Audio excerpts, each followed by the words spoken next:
witnessed a profound change in Edmund. But this week we saw the evidence. This week we saw the evidence that he really has changed. Last week's story took us to the second and final battle between good and evil.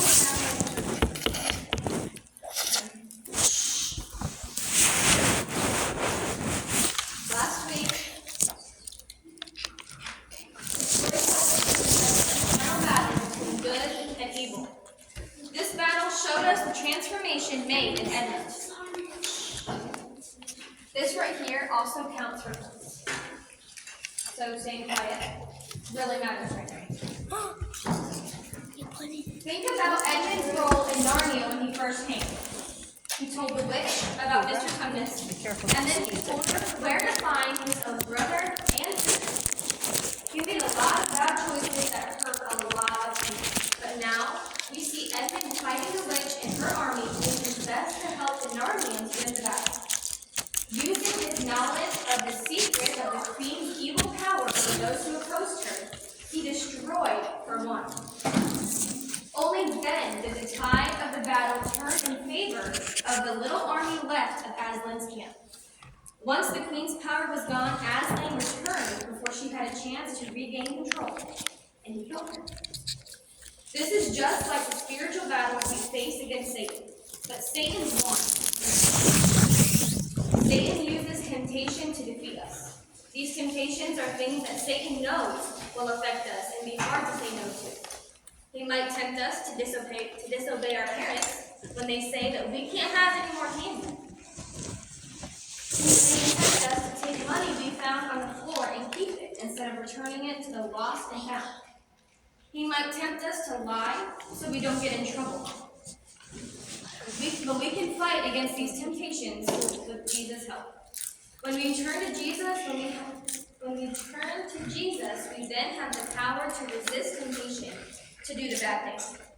Whenever we're tempted to do something wrong, immediately call out to Jesus to help you. The Bible says that he will always hear our cry and come to our aid when we call on him. Satan can seem powerful, but God is on our side, and Satan is a wimp.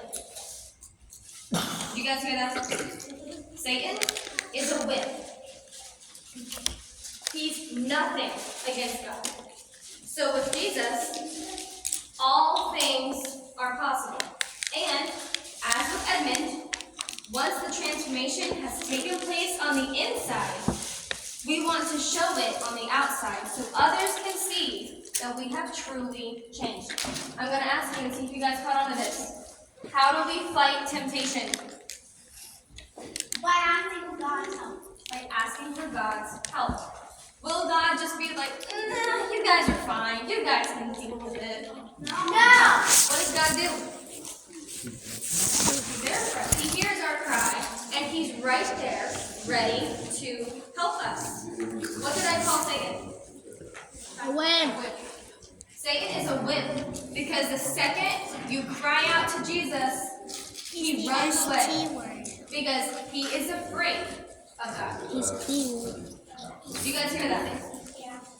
Satan is a wimp, because when you call out to Jesus, he runs because he's afraid of God. For a very good reason.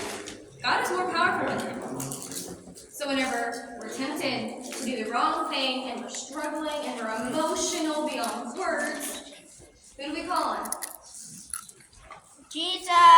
We call on Jesus, and I promise you, if you're struggling and you call on Jesus, he will be right there, ready to help you whatever you need help with. Trust Jesus, because he is very trustworthy and he's all powerful. He has everything under his control.